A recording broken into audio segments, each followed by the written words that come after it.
வணக்கம். இன்றைக்கி நம்ம வீடியோவில் என்ன பார்க்க போகிறோம்னா, match number 11 CPL Saint Kitts and Nevis Patriots versus Antigua and Barbados Falcons மேட்சை பற்றி பார்க்க போகிறோம். மேட்ச் ஃப்ளோவை பற்றி பார்ப்போம். ஃபஸ்ட் இன்னிங்ஸில் 2 ஓவரில் ஆன்டிகுவா கொஞ்சம் ட்ரை பண்ண ஆரம்பிப்பாங்க. பட் 2 to 10 ஓவரில் கிட்ஸ் தான் ஸ்ட்ராங்காக இருக்காங்க. Saint Kitts Nevis Patriots team தான் இன்றைக்கி ஸ்ட்ராங்காக இருக்காங்க. முதல் 2லேருந்து 10 ஓவருக்குள்ளே 10 to 14 கிட்ஸ் தான் பயங்கர ஸ்ட்ராங்காக இருக்காங்க.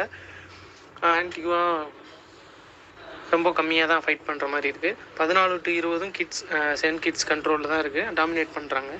செகண்ட் இன்னிங்ஸ் 4 ஓவர்லேயும் கிட்ஸ் கண்ட்ரோலில் தான் இருக்குது. 4 to 9 ஓவர் இல்லை செகண்ட் இன்னிங்ஸில் ஆன்டிகுவா ஸ்டார்ட் பண்ணுவாங்க, ஆனால் மறுபடியும் கீழே போய் வருவாங்க. வீக்காக தான் இருக்காங்க ஆன்டிகுவா. திருப்பி 9 to 14 ஆன்டிகுவா ஸ்டார்ட் பண்ணுவாங்க, ஃபைட் பண்ண திருப்பி கீழே போயிடுவாங்க. அந்த மாதிரி தான் 14 to 20 ஓவர்லேயும் இருக்குது. இது சென்ட் கிட்ஸ் வின் பண்ணுற மேட்ச்சு. ட்ரேட் ஆகிறதும் ரொம்ப கம்மியாக தான் இருக்குது. ஃபஸ்ட் இன்னிங்ஸும் செகண்ட் இன்னிங்ஸும் சரி, முதல் 5 ஓவர்லேயே சென்ட் கிட்ஸ் கேமே கில் பண்ணுற மாதிரியான வாய்ப்பு இன்றைக்கி நிறையா இருக்குது. இன்றைக்கி மேட்சோட நிலவரம். நீங்கள் கீழே டெலகிராம் லிங்க் கொடுத்துருக்கேன், டிஸ்கிரிப்ஷன்லேயும் இருக்குது, கமெண்ட் பாக்ஸ்லேயும் இருக்குது, ஜாயின் பண்ணிக்கோங்க.